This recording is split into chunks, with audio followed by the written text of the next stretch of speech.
मेरा इशारा उसी तरफ था। तुमने उसे फोन करके अक्लमंदी से काम लिया, लेकिन तुम्हें शहर के दूसरे सिरे पर वाक़ई आवासी शहीद अस्पताल के बारे में क्या मालूम है? तुमने उस अस्पताल का इंतखाब क्यों किया? मैंने वीरा से पूछा। उसने गर्दन घुमाकर गजाला की तरफ देखा और वह फौरन ही बोलने लगी। मुझे वीरा की जुबान से आवासी शहीद अस्पताल और बफर जोन के नाम सुनकर हैरत हुई थी, लेकिन ये पूरे शहर के चप्पे चप्पे से वाकिफ है। इसने लालू खेत और गोली मार जैसे मतरूखा नाम दोहराकर मुझे शश्तर कर दिया था। दरअसल वीरा अपने शिकार को उसके दफ्तर से बाहर निकालकर घेरने का इरादा रखती है। अगर ये शहर के किसी अस्पताल का नाम लेती तो मोतीलाल उसे अस्पताल से अपने दफ्तर आने पर मजबूर करता। अब वो वीरा को अस्पताल के बाहर मिलेगा। वहां से मोतीलाल के घर और दफ्तर का फासला इतना तवील है कि वीरा आसानी के साथ कोई न कोई कार्रवाई करने का मौका निकाल सकती है। मुझे यकीन है कि शहर के क्लब में वापस पहुंचने तक प्रताप अधिकारी इसके साथ रहेगा। अव्वल खान ने अपनी राय जाहिर की। इस दौरान में वीरा को कोई काम दिखाने का मौका नहीं मिल सकेगा। ये तुम मुझ पर छोड़ दो, वीरा ने पूरे एतमाद से कहा, और उस चालाकी के साथ अपने तरकश के तीर आजमाने पर तुल जाए तो मर्द की अकल को चौपट करके रख देती है। मुझे उम्मीद है कि मोतीलाल मुस्तरिब होकर तखलिये की उम्मीद में प्रताप को जल्दी कहीं उतार देगा। अगर हमने होशमंदी से काम लिया तो आज दोनों ही घेरे जा सकते हैं। तुम्हारा मंसूबा क्या है? चंद सानियों के मुकम्मल सकूत को अव्वल खान की आवाज ने तोड़ा। मैं सिर्फ बीम गन अपने साथ ले जाऊंगी। वह हल्की और बेआवाज होने के साथ साथ मौलक तरीन भी है। राजर की पुरस्रार मौत अभी सफारती हलकों में कयास आराइयों का मौजू बनी हुई होगी। प्रताप के रुखसत होने के बाद मैं अचानक मोतीलाल को बीम गन दिखाकर राजर जैसी भयानक मौत की धमकी दूंगी तो वह हाथ पैर डाल देगा। उसने कोई भी चालाकी दिखाने की कोशिश की तो मैं बेदरेग उसे खत्म कर दूंगी। अगर हालात काबू से बाहर होने लगे तब ही यह कदम उठाया जाए। मैं हर कीमत पर उसे जिंदा पकड़ना चाहता हूँ। मुझे उन दो आदमियों पर भी हाथ डालना है जो ट्रांसमीटर पर मोतीलाल के राब्ते में है। वक्त गुजरने के साथ साथ हम सब पर आसाबी तनाव सवार होता जा रहा था। सुल्तान शाह ने अंदेशा जाहिर किया कि कहीं मोतीलाल अपने किसी आदमी को पहले से आबासी शहीद अस्पताल भेजकर इस बात की तस्दीक कराने की कोशिश न करे कि उससे मिलने वाली लड़की वाकई किसी जख्मी औरत के साथ वहां आई थी या वो फरार था। वो इम्कान जरूर था, लेकिन अव्वल खान ने उस खतरे को दूर अज़कार करार देकर मुस्तरद कर दिया। वीरा ने रूमानी मुहिम जोई के हवाले से मोतीलाल से फोन पर छेड़छाड़ का सिलसिला शुरू किया था और सारी बात इसी हवाले से आगे बढ़ी थी। इसी पस मंजर में मोतीलाल के ज़हन में शुबहात पैदा होने का इम्कान न होने के बराबर था। बहरहाल ये जरूर तय कर लिया गया कि हमें वक्त से पहले अस्पताल पहुंच जाना चाहिए ताकि असल ड्रामे का आगाज होने से पहले हमें वहां के हालात का जायजा लेने का खुला मौका मिल सके। इन जुजियात से फारिग होने के बाद अव्वल खान फोन पर मसरूफ हो गया। हम चारों उसे ड्राइंग रूम में छोड़कर टेरेस पर निकल आए। अव्वल खान ने आवाज देकर मुझे तैयारी की हदायत की तो मैं चौंक कर अपने कमरे की तरफ चल दिया। सुल्तान शाह की तंजिया बड़बड़ाहट इतनी बुलंद थी कि मैंने भी सुन ली। उसे कल इस बात का था कि मैं एक बार फिर वीरा के साथ बाहर जा रहा था। उस अहमद की दानिश में मेरे जाने का वाहिद सबब भी यही था कि अव्वल खान के साथ वीरा एक पुरपेच मार्के के लिए मैदान में उतर रही थी। सवादी टोपी और काली ऐनक मेरे सामान में मौजूद थी। मसला मसनूई मूंछों का था जो दस्तयाब नहीं थी। मैंने वो दोनों चीजें पहनने के बाद आईने में अपना जायजा लिया तो मुझे यकीन हो गया था कि मेरे दुश्मनों में से कोई भी एक झलक देखकर मुझे नहीं पहचान सकेगा। जहां तक पुलिस वालों का ताल्लुक था तो वो अव्वल खान की मौजूदगी में मेरे साथ कोई ज्यादती करने की जसारत नहीं कर सकते थे। मैं बाहर आया तो सब लोग मेरे मुंतजिर थे। मैंने एहतियात के तौर पर फाजिल मैगजीन के बगैर भरा हुआ पिस्तौल जेब में रख लिया था। वीरा पहले ही बीम गन पर काबज हो चुकी थी। 1:30 बजे से पहले हम तीनों अव्वल खान की कार में आबासी शहीद अस्पताल के लिए रवाना हो चुके थे। अव्वल खान ने अपनी गाड़ी की पैसेंजर सीट दानिस्ता खाली रखी थी। इसकी हदायत पर हम दोनों अकबी निशिस्त पर इस तरह ढलक कर बैठे थे कि हमारे चेहरे खिड़कियों से नीचे थे। रास्ते में नोक झोंक और हंसी मजाक का सिलसिला चलता रहा। मेकअप के जरिए शख्सियत में तब्दीली के बारे में वीरा के हुनर की चाप इस कदर गहरी थी कि अव्वल खान बार बार उसका जिक्र करता रहा। हम सोसाइटी और हसन स्क्वायर के रास्तों से गुजरते हुए गरीब आबाद की समत से फेडरल बी एरिया में ताकिर हुए तो अव्वल खान वीरा के मालूमात का इम्तिहान लेने के लिए उस रास्तों के बारे में सवालात करता रहा और वीरा हर बार दुरुस्त जवाब देकर इम्तिहान में कामयाब होते रहे। अव्वल खान ने उसे करीमा आबाद के पुरहजूम और बारौनक इलाके में उतार दिया। वीरा गाड़ी से उतरकर बेपरवायाना अंदाज में टैक्सी की तरफ चलती। वीरा की टैक्सी के मूसा कॉलोनी के रास्ते से आबासी शहीद अस्पताल की तरफ रवाना होते ही अव्वल खान की गाड़ी भी हरकत में आ गई। नॉर्थ नाजमा आबाद की कुशादा यक तरफा सड़कों से होते हुए जब हम आबासी शहीद अस्पताल पहुंचे तो सिर्फ 2:15 बजे थे। वीरा की टैक्सी अस्पताल में इमरजेंसी के शोबे की तरफ चली गई। अव्वल खान गाड़ी आंखों के वार्ड की तरफ लेता चला गया। इस तरह मोतीलाल की स्याह करोला या किसी मुश्तबा कार के मौजूद न होने का यकीन करके अव्वल खान ने सुस्त रवि से पूरे अहाते का एक चक्कर लगाया और गाड़ी अस्पताल से बाहर लिया। इस वक्त तक वीरा टैक्सी ड्राइवर को किराए की अदायगी करके अस्पताल की इमारत में गायब हो चुकी थी। अव्वल खान ने गाड़ी अस्पताल से बाहर खड़ी हुई दूसरी गाड़ियों के दरमियान पार कर दी। मैं अकबी निशित से उतरकर उसी के बराबर में पहुंच गया। इस वक्त एक बच्चा कोल्ड ड्रिंक की आवाज लगाता हुआ गुजरा तो मैंने उसे करीब बुलाकर खाने पीने की अशिया के बारे में पूछा। फिर अव्वल खान के इनकार के बावजूद डबल कबाब के साथ 2 बन कबाब और कोल्ड ड्रिंक मंगवा ली। वो बच्चा करीबी दुकान की तरफ गया तो अव्वल खान मुझ पर बिगड़ने लगा कि मैंने ठेले से बन कबाब मंगवाने के घटिया ज़ौक़ का मुजाहरा किया था, मगर मेरी दलील ही मुख्तलिफ थी। अस्पताल के करीब अपनी मौजूदगी का जवाब पैदा करने के लिए खुर्दोनोश में मसरूफ हो जाना सबसे आसान काम था। बच्चे की वापसी तक अव्वल खान मुझसे उलझता रहा, लेकिन गर्मा गर्म बन कबाब की इश्तिहा अंगेज खुशबू ने उसकी पेशानी के सिलवटें दूर कर दी। पहला लुकमा लेते ही जब वो मेरी खुश ज़ौक़ी का कायल हो गया तो मैंने उसे बताया कि ठेले के सामने से गुजरते हुए तेज खुशबुएं ने ही मुझे बन कबाब मंगवाने की तहरीक दिलाई थी। हम वहां शिकमपुरी के इरादे से नहीं आए थे, बल्कि हमें 3 बजे तक वक्त गुजारना था, इसलिए हम बहुत धीरे धीरे खुर्दनोश में मसरूफ रहे। जिस वक्त हम बच्चे को पैसे दे रहे थे उसी वक्त सामने से एक स्याह कार रेंगती हुई अस्पताल के फाटक की तरफ बढ़ी। इसमें अगली नशिस्तों पर 2 अफराद मौजूद थे। मैंने बच्चे को अदायगी करने के बाद इस्तरारी तौर पर अपनी रिस्ट वॉच पर निगाह डाली तो 2:45 बज चुके थे। तुम्हारा क्या ख्याल है? लड़के के चले जाने के बाद अव्वल खान ने खोई खोई आवाज में पूछा। किस बारे में? गाड़ी में मोतीलाल को किस सीट पर होना चाहिए था? अव्वल खान ने कहा, ड्राइविंग सीट पर उसको मौजूद होना चाहिए था। क्या तुम उसे पहचानते हो? मुश्किल यही है कि हम में से कोई भी मोतीलाल को शक्ल सूरत से नहीं पहचानता, लेकिन इस वक्त जो शख्स ड्राइविंग सीट पर नजर आया मैं उसे पहचानता हूँ। जिसका नाम रामचंद है और ये अपने कौंसल खाने के वीजा सेक्शन में डिलीवरी क्लर्क है। दूसरा चेहरा मेरे लिए अजनबी था। हो सकता है कि दूसरा आदमी मोतीलाल हो। मैं रवानी में कह गया, फिर प्रताप अधिकारी कहाँ है? मुझे अव्वल खान के सवाल से पहले ही अपने कयास की गलती का एहसास हो चुका था। अव्वल खान कह रहा था, मुझे दाल में कुछ काला नजर आ रहा है। हो सकता है कि ये मामला इस कदर आसान साबित ना हो जितना हम अब तक समझ रहे हैं। अगर रामचंद के साथ प्रताप अधिकारी यहाँ आया है तो मोतीलाल अपने खिलाफ किसी खतरनाक साजिश की बूझ सूंघ चुका है। क्या यह मुमकिन है कि रामचंद ही का दूसरा नाम मोतीलाल हो? क्लर्क और स्टेनो के रुतबे में ज्यादा फर्क नहीं होता। नहीं, अव्वल खान ने पूरे वसूख से कहा। महराब खान ने पिशावर में सावन और बॉबी से तकरीबन सब कुछ उगलवा लिया था। इसकी रिपोर्ट में मोतीलाल का जिक्र था। अगर वो दोहरी हैसियत में काम कर रहा होता तो सावन ये हकीकत भी जरूर उगल देता। तुम हमारे तशद्दुद के हथकंडों से वाकिफ नहीं हो। हमारे सामने बड़े बड़े सुरमा खारिज ज़दा पिल्लों की तरह बिलबिलाने पर मजबूर हो जाते हैं। अव्वल खान जो कुछ कह रहा था उसका मतलब यह था कि आखिरी लम्हात पर मोतीलाल की पेशावराना खोपड़ी ने काम करना शुरू कर दिया था। एक तरफ उसके जहन पर शोखो चंचल रोजी की तलब सवार थी तो दूसरी तरफ उसे खतरे का एहसास हो गया था। इस उलझन का हल निकालने के लिए उसने खुद सामने आने का इरादा तर्क करके रामचंद को प्रताप अधिकारी के साथ आवासी शहीद अस्पताल भेज दिया था। अगर वो दोनों रोजी को लेकर अपने ठिकाने पर पहुंच जाते तो मोतीलाल उन्हें दूध में पड़ी हुई मक्खी की तरह अलग निकाल फेंकता और रोजी पर काबिज हो जाता। कोई ऊंच नीच पेश आती तो सारा बवाल वही दोनों सहते।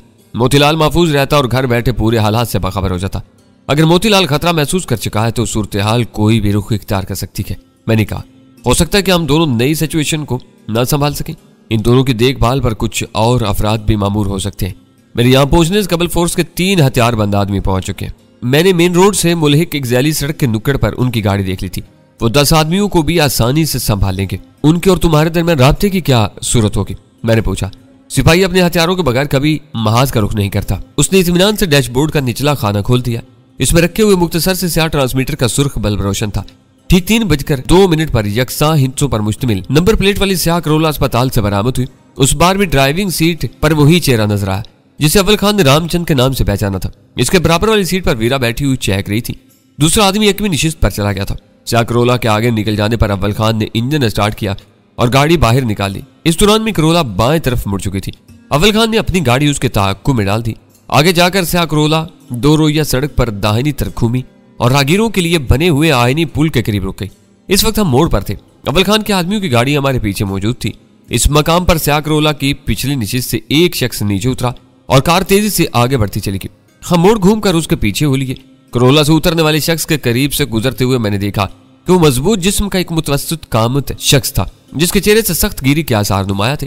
इस वक्त मेरी तमाम तर दिलचस्पी करोला से ज्यादा उस शख्स के अंजाम पर मरकूज होकर रह गई थी, इसलिए मैं सर घुमाकर पीछे का जायजा ले रहा था। मेरा ख्याल था कि अव्वल खान का कोई आदमी वहां उतर कर उसका पीछा करेगा और मौका पाकर कहीं उस पर हाथ डालने की कोशिश करेगा, लेकिन मेरा वो अंदाजा तकिया दूसरी साबित हुआ। अव्वल खान के आदमी इस वक्त जारहाना मूड में थे। वो शख्स वापस चलकर टैक्सियों की तरफ जा रहा था कि एसटी वालों की गाड़ी उसके करीब रुकी। फुर्ती से 2 आदमी नीचे उतरे और प्रताप नामी मुश्तबा शख्स समेत दोबारा कार में गायब हो गए और उसी के साथ कार बर्क रफ्तारी से हरकत में आ गई।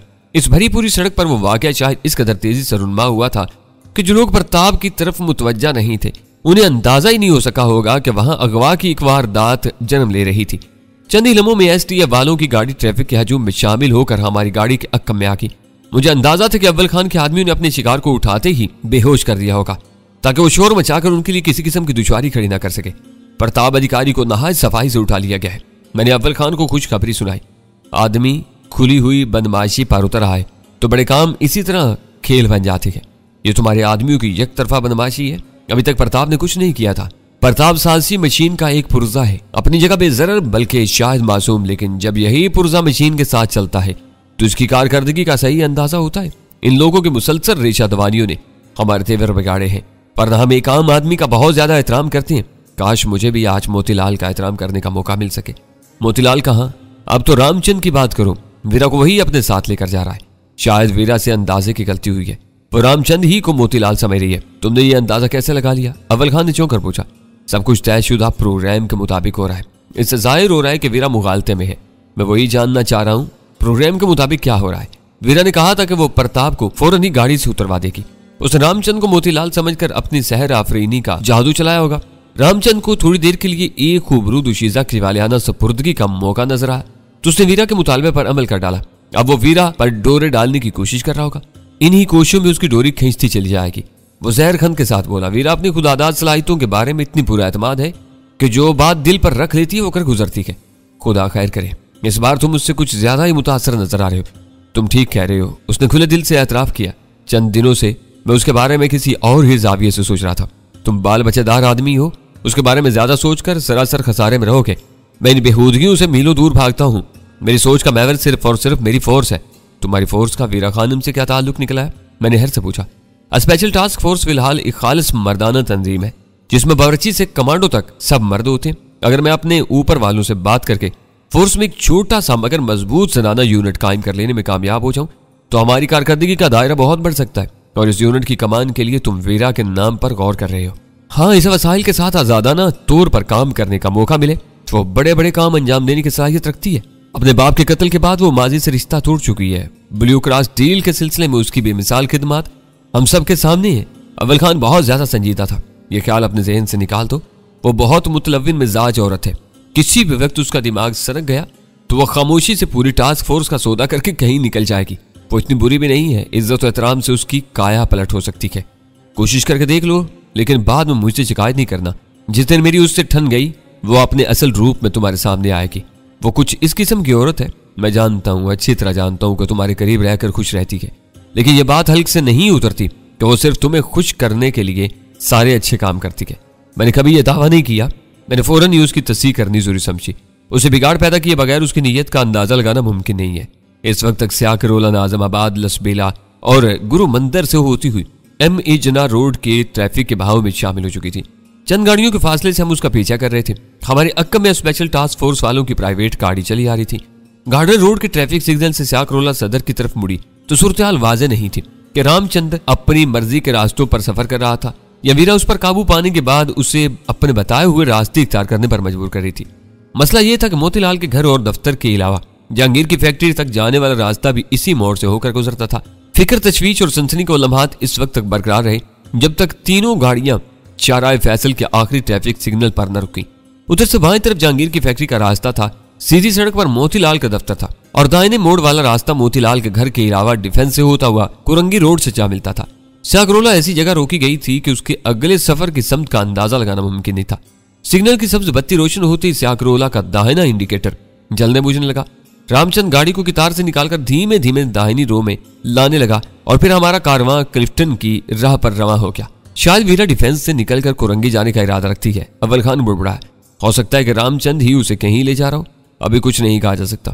क्लिफ्टन के पुल और पहले चौराहे के बाद जब स्याकरोला दूसरे चौराहे से दाहिनी तरफ घूमी तो हम दोनों की सारी उम्मीदें दम तोड़ गईं। वो रास्ता कहीं भी जा रहा हो, कुरंगी हरगिज नहीं जा रहा था। शायद वीरा रामचंद पर काबू पाने में नाकाम रही थी, उसे मौका नहीं मिल सका था, या फिर रामचंद ने उससे बीमगन छीन ली थी जब ही स्याकरोला गैर मुतलका रास्ते पर जा रही थी। इन दिनों भी बोट बेसन का वो इलाका खासा आबाद था, लेकिन हर तरफ तामीराती सरगर्मियां भी जारी थी। इलाका मुकम्मल तौर पर आबाद न होने की वजह से वहां भीड़ भाड़ और रौनक भी बहुत ज्यादा थी। अब शायद हम मोतीलाल के घर पर ही रुकेंगे। अव्वल खान शायद बुलंद आवाज में सोच रहा था। मैंने कोई जवाब देना जरूरी नहीं समझा। इसी दौरान अव्वल खान ने गाड़ी की रफ्तार सुस्त कर ली। इस इलाके में काफी अंदर आने के बाद जब मौका मिला तो अव्वल खान ने फौरी तौर पर ऑपरेटर्स निकालकर अपने आदमियों से राब्ता किया और उन्हें रुक जाने की हिदायत की। कम आबादी वाले इस इलाके में रामचंद अपने पीछे 2 गाड़ियों को देखकर चौकन्ना हो सकता था। आखिरकार स्याह करोला एक फाटक के सामने घूमकर रुकी। इसका हॉर्न बजा और फाटक खुलते ही कार अंदर चली गई। हम इस मकान के सामने से गुजरे तो फाटक बंद हो चुका था। फाटक के साथ वाले सतून पर शाहजमान खान के नाम की तख्ती बहुत नुमाया थी। ये मकान मोतीलाल का नहीं हो सकता था। मेरी इतलात के मुताबिक वो एक फ्लैट में रहता है। वक्त गुजरने के साथ साथ अव्वल खान की तशवीश में इजाफा होता चला जा रहा था। ये यहाँ क्यों आए हैं? हो सकता है कि रामचंद ने अपने किसी प्रोग्राम पर अमल शुरू कर दिया हो, या मोतीलाल ने अपनी अयाशियों के लिए खुफिया ठिकाना बनाया हुआ है। अव्वल खान ने अपनी गाड़ी एक वीरान गली के सिरे पर पार कर दी। गाड़ी की पोजीशन ऐसी थी कि अंदर बैठे बैठे शाहजमान खान के मकान में आने जाने वालों पर निगाह रखी जा सकती थी। इस गली में कई जेर तामीर मकान बंद और वीरान पड़े हुए थे। इसके दरमियान में कहीं कहीं खाली प्लाट मौजूद थे। एक मकान में जोरों शोर से काम हो रहा था और वहां मजदूरों की चहल पहल नजर आ रही थी। अव्वल खान ने ऑपरेटर पर दोबारा अपने आदमियों से राब्ता करके कैदी का हाल पूछा तो बदस्तूर बेहोशी की हालत में अकबी पायदान पर पड़ा हुआ था। अव्वल खान ने कैदी को डिक्की में बंद करके एक आदमी को गाड़ी के साथ रुकने की हिदायत की और बकिया 2 अफराद को मुकम्मल तैयारी के साथ अपनी तरफ बुला लिया। चंद मिनट बाद वो दोनों चहलकदमी के अंदाज में बेपरवाही से रास्ता तय करते हुए हम तक वहां पहुंचे। उनमें से एक का नाम तोर खान और दूसरे का अजमल था। अव्वल खान के इशारे पर वो पिछली सीट पर बैठ के करोला सामने वाले मकान में गई है। अव्वल खान ने उंगली के इशारे से उन्हें बताया, यहाँ पुष्ट पर सारे मकानात एक दूसरे से मिले हुए हैं, इसलिए इस मकान से निकास के 2 ही रास्ते हैं। फाटक वाला सामने का हिस्सा या खाली प्लाट के साथ बनी हुई बगली दीवार। इन रास्तों से कोई फरार होने में कामयाब नहीं होना चाहिए। चाकरोला से आने वाली औरत हमारी साथी है। गालिबन इस मकान में उसके सिवा कोई औरत और नहीं है और इसे कोई गुजन पहुंचाए बगैर हमें दूसरे तमाम अफराद को पकड़ना है। हम दोनों अंदर जाएंगे, तुम दोनों बाहर से निगरानी करोगे। सिग्नल नंबर 2 सुनते ही तुमको हर जरूरी कार्रवाई करने का इख्तियार होगा। अव्वल खान की हदायत बहुत वाज़ेह थी। वो दोनों यस सर कहकर रह गए। अव्वल खान ने अपनी कार की डिक्की खोली तो इसमें एक फूला हुआ खस्ता हाल बैग मौजूद था। उसने कैनवस में लगी हुई जिप खोली तो बैग में भरे हुए मौलक हथियार झांकने लगे। अव्वल खान ने थैले में से 2 क्लाशनकोफे निकालकर उनके मैगजीन चढ़ाए और एक क्लाशनकोफ मुझे थमा दी। तुम फाटक की तरफ से अंदर पहुंचो, मैं खाली प्लाट की तरफ से दीवार फांदने की कोशिश करता हूँ। एक दूसरे की तरफ बढ़ते हुए हम गैराज वाले कोने पर मिलेंगे और मकान का चक्कर लगाने के बाद अंदर दाखिल होने के रास्ते का तयन करेंगे। अव्वल खान ने पेशा वराना अंदाज में मुझे ब्रीफिंग दी। यह सिग्नल नंबर 2 क्या बला है, इसका इस्तेमाल कैसे होगा? मैंने पूछा। इसे SOS या खतरे का पैगाम समझ लो। हल्क से एक खास अंदाज में आवाज निकालनी होगी। ये काम मैं खुद कर लूंगा। दुआ करो कि सिग्नल के इस्तेमाल की नौबत ही ना आने पाए। मेरे दिल में वसवसा पैदा हुआ कि कहीं अव्वल खान मारा गया और मैं घेर लिया गया तो मैं बाहर वालों को अपनी मदद के लिए कैसे बुलाऊंगा। लेकिन मैं अव्वल खान से वो सवाल करने की हिम्मत नहीं कर सका। हम दोनों ने पुरअज़्म निगाहों से एक दूसरे की तरफ देखा। क्लाशनकोफे अपने लिबासों में छुपाई और शाहजमान खान के मकान की तरफ चल दिए। मैंने चौकन्ने अंदाज में कुर्ब जवार का अंदाजा लगाया तो आबाद मकानों के फाटक भी बंद थे। खुशहाल लोग और बड़े मकानात पर मुश्तमिल आबादियों में यही एक खूबी या खामी होती है कि हर शख्स दरवाजे बंद किए अपनी 4 दीवारी बल्कि 4 दीवारियों में बने हुए अपने अपने कमरे में मगन रहता है। उसे मोहल्ले या पड़ोस के लोगों से कोई गर्ज नहीं होती और न ही उनकी फिक्र में घुलता रहता है। बज़ाहिर मैदान साफ होने के बावजूद मैं शाहजमान खान के मकान के उस सतून के पास जा खड़ा हुआ जिस पर इतलाई घंटी का बटन नस्ब था। मेरा अंदाज ऐसा ही था जैसे घंटी बजाने के बाद किसी जवाब का इंतजार कर रहा हूँ। इस दौरान में मैं आईनी फाटक की झुर्रियों से झांक कर अंदर का जायजा भी लेता रहा। पोर्च में स्याह करोला खड़ी हुई थी। हमारा तो राहत की दीवारों के दरमियानी गलियारा बज़ाहिर वीरान नजर आ रहा था। मैंने ऊंचा कर दीवार के ऊपर से अंदर निगाह डाली तो वहां भी कोई मुतनफ़्फ़िस मौजूद नहीं था। मैंने पलटकर आखिरी बार अपने गुर्बो जवार का जायजा लिया और दीवार की खिग्गर पर हाथ टिकाकर ऊपर रुके बगैर अंदर पुख्ता जमीन पर जा कूदा। मेरे कूदने की धमक इतनी तेज थी कि मैं फौरन ही करीबी झाड़ियों की ओट में हो गया। मैं धड़कते हुए दिल के साथ सांस रोके किसी रद्दअमल का इंतजार करता रहा। दिन दहाड़े किसी के घर में यूं कूद कर खुद को हर खतरे से महफूज रखना कितना मुश्किल काम होता है, इसका अंदाजा मुझे इसी दिन हुआ। चंद बाद पुख्ता फरिश पर किसी के कदमों की करीब आती हुई चाप सुनाई थी। मैंने क्लैशिंकोफ हाथ में संभाली। दरवाजा खुलने की आहट हुई। फिर एक ऊंची मर्दाना आवाज गूंजी। कौन है वो? जो कोई भी था यकीनी तौर पर मेरे कूदने की आवाज सुनकर इधर मुतवज्जा हुआ था। उससे अपने सवाल का कोई जवाब नहीं मिला तो दोबारा उसके कदमों की आहटें सुनाई देने लगी। शायद वो बरामदे से नीचे उतरकर अहाते का जायजा लेने का इरादा रखता था। मैंने अपने वजूद को झाड़ियों की ओट में समेट लिया। मुझे डर था कि वो इसी तरह देखभाल करता रहा तो मैं उसकी नजरों से पोशीदा नहीं रह सकूंगा। मेरे जिस्म के सारे मसामात के धाने खुल गए थे। मैं अपनी बगलों से नीचे पसीने की धारें सी रेंगती महसूस कर रहा था और रीढ़ की हड्डी में अजीब सी सनसनाहट हो रही थी। एक मरतबा फिर कदमों की चाप बतदरीज करीब आती ही चली गई। फिर मुझे झाड़ियों के ऊपर एक खुश्क चेहरा नजर आया जो कीनातूज निगाहों से मुझे घूर रहा था। अच्छा, तो मुझे धोखा नहीं हुआ था। एक खबीज यहाँ छुपा है।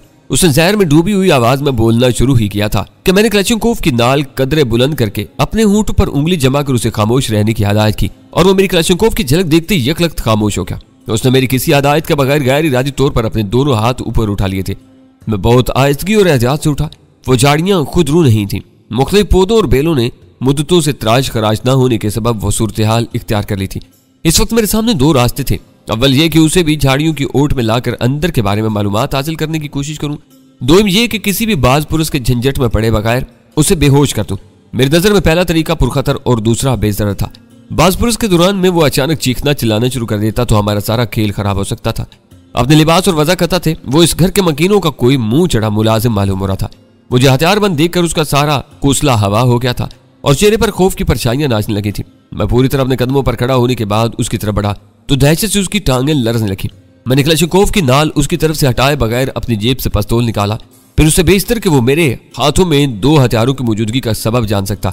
मैंने पिस्तौल की नाल अपनी गिरफ्त में लेकर उसके वजनी दस्ते से उसकी बाईं कनपट्टी पर ऐसी जोरदार जरब लगाई कि बस एक तेज हिचकी के साथ तिवरा कर फर्श पर ढेर होता चला गया।